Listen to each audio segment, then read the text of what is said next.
Habits of highly effective people. Steven Covey ने 1989 में यह किताब लिखी जो आज तक पढ़ी जा रही है और इस किताब की 20 मिलियन कॉपी फरोख्त हो चुकी हैं। अक्सर लोग कहते हैं कि हमें अपना आप तब्दील करना होगा। ये अपना आप क्या चीज़ है? ये हमारी हैबिट्स हैं। हमारी पर्सनैलिटी हमारी हैबिट्स का मजमूआ है। इस किताब में स्टीवन कॉवी हमें 7 ऐसी हैबिट्स बताते हैं जिनसे हम अपनी प्रोफेशनल और पर्सनल लाइफ ज़्यादा इफेक्टिव, ज़्यादा मुअस्सर, ज़्यादा कामयाब बना सकते हैं। 7 हैबिट्स सीखने से पहले राइटर हमें 2 असूल बताता है।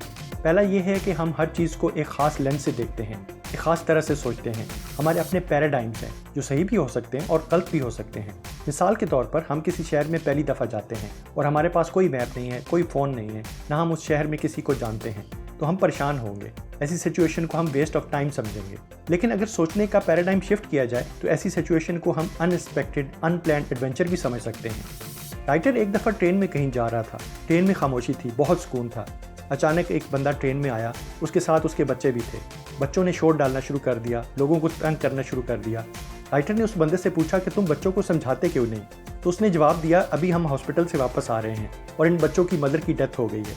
उसकी इस बात पर सब लोग खामोश हो गए और उनका सोचने का अंदाज बिल्कुल तब्दील हो गया। अब वो उनको हेल्प करना चाह रहे थे, बच्चों के साथ हमदर्दी करने लगे थे। यानी एक लम्हे में सोचने का पैराडाइम तब्दील हो गया और सारी सिचुएशन तब्दील हो गई।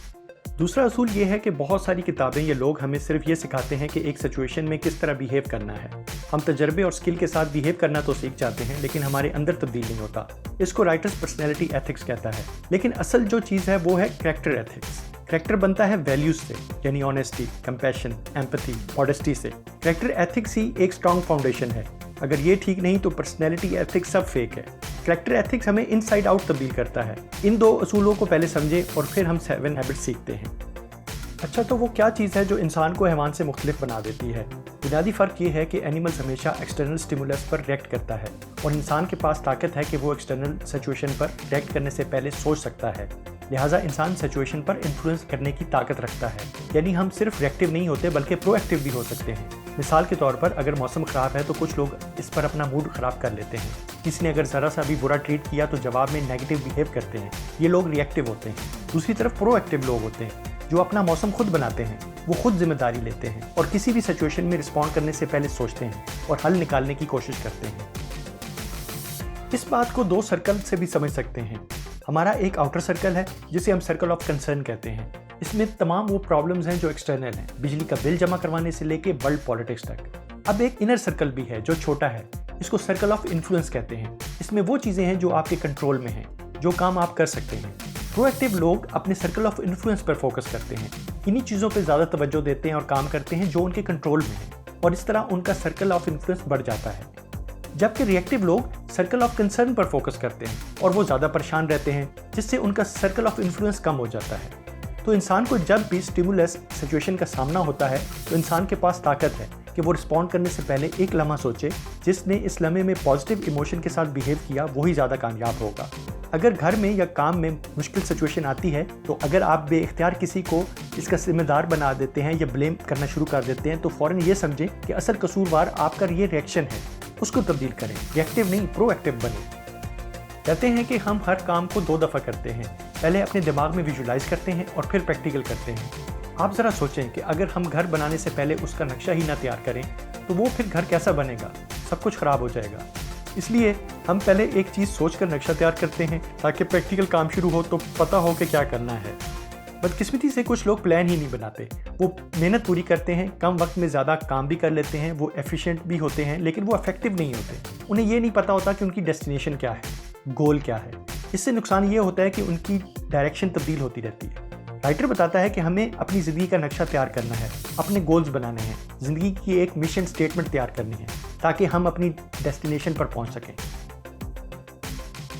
जब हम अपनी ज़िंदगी की मिशन स्टेटमेंट तैयार कर लेते हैं, गोल्स बना लेते हैं, तो हमें मालूम हो जाता है कि हमारे लिए कौन से काम ज़्यादा इंपॉर्टेंट है।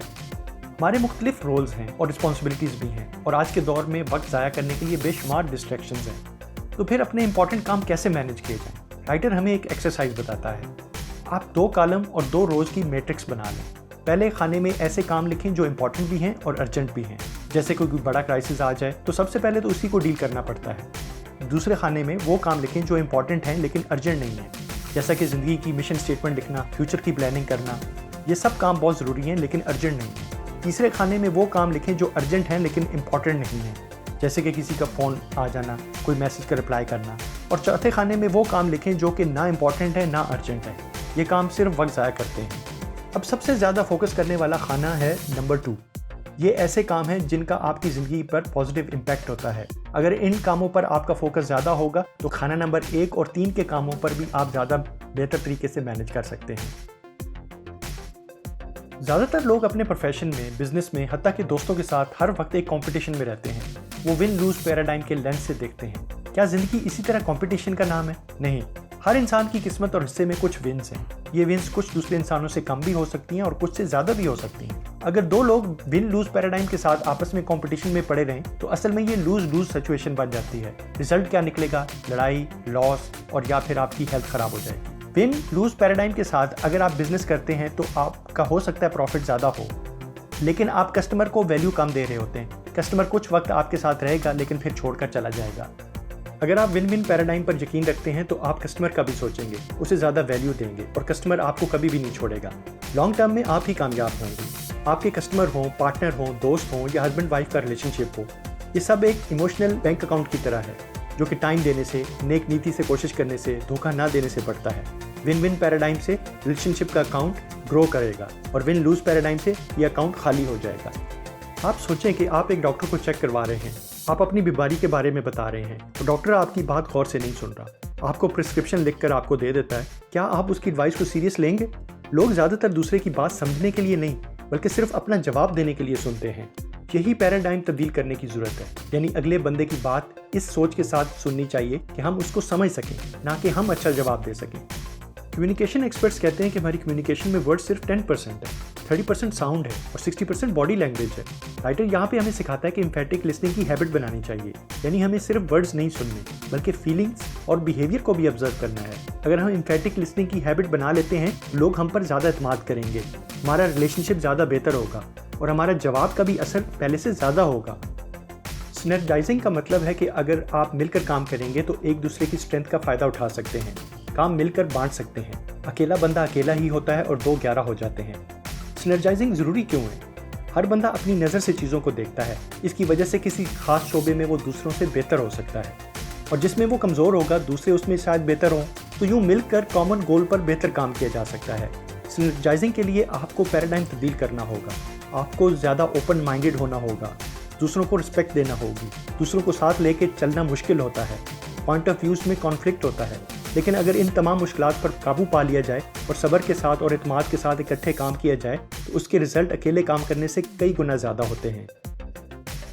अगर आप कटर से दरख्त काटते हैं और कटर को तेज़ नहीं करते तो आहिस्ता आहिस्ता वो कटर डल हो जाएगा और आप उससे वो दरख्त नहीं काट सकेंगे। यानी आपको अपने आप का ख्याल रखना भी बहुत ज़रूरी है। राइटर 4 चीज़ों में ख्याल रखने पर जोर देता है।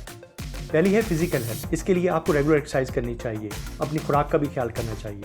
फिर है स्पिरिचुअल हेल्थ, उसके लिए आपको मेडिटेशन करनी चाहिए, इबादत करनी चाहिए। फिर है मेंटल हेल्थ, उसके लिए किताबें पढ़नी चाहिए। टीवी पे और कंप्यूटर गेम्स खेलने की बजाय आपको कुछ ना कुछ लिखना चाहिए। और उसके बाद राइटर कहता है सोशल और इमोशनल हेल्थ, उसके लिए कि आप दूसरों के साथ आपके ताल्लुकात अच्छे हों, रिलेशनशिप पे फोकस करें।